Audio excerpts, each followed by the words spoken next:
બની થનગાટ ક્યારે ક્યારે કે આજે શરૂઆતમાં જે સગા અને વાલા, ખરેખર કવિએ સગા અને વાલાને બેને તફાવત આપ્યો છે. સગું કોને કહેવાય?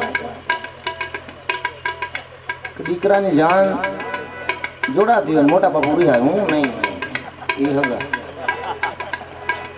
દીકરાની જાન જોડાતી હોય અને મોટા બાપુ રિહાય, હું નહીં આવું એ હગા. વાલું કોને મારો મિત્ર હશે, કંકોત્રી દેવાનું ભૂલી ગયો હશે, આવી જમી ચાંદલો કરી અને વયો જાય એ વાલું. એવાનો અર્થ છે કે આજ એક ફોનથી ક્યાંથી ગુજરાતનો કોઈ ખૂણો ખાલી નથી, ક્યાંથી વાલું ના આવ્યું, હગું તો આવ્યું જ છે, પણ ત્યારે મોર બની થનગાટ કરે. એમને અરે મન મોર બની થનગાટ કરે, તારું મન બની થનગાટ કરે, મોર બની થનગાટ કરે.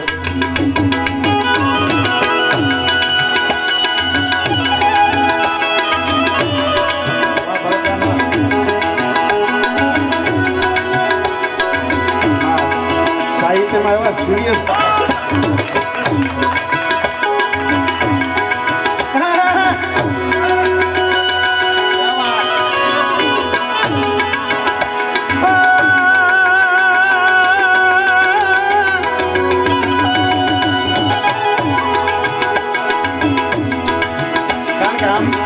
એનો સ્વભાવ મોજીલો છે.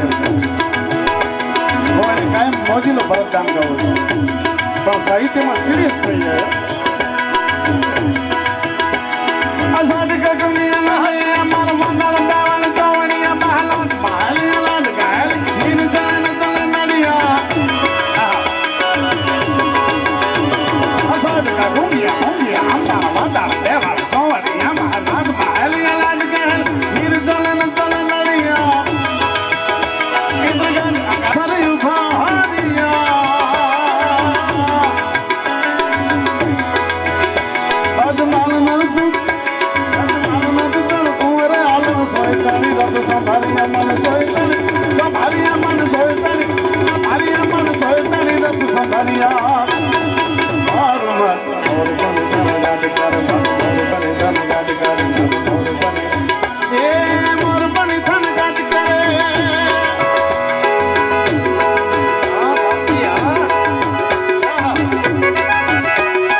સાથ આપો મને હા જે બાત બે હાથ ઊંચા કરી મોર બની ખનકાટ કરે મને મોર બની ખનકાટ આય મોર બની ખનકાટ કરે હા વરરાજાને આપો ને જરા ખનકાટ કરે મોર બની ખનકાટ કરે મોર બની ખનકાટ કરે મન મોર બની ખનકાટ કરે મોર બની ખનકાટ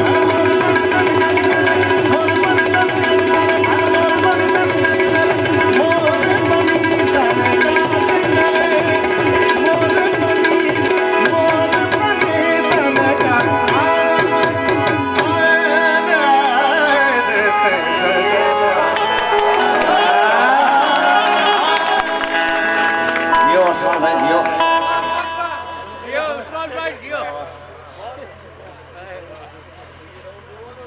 આ બે જણા સુરી લગાવ્યા છે મારે તો કઈ જરૂર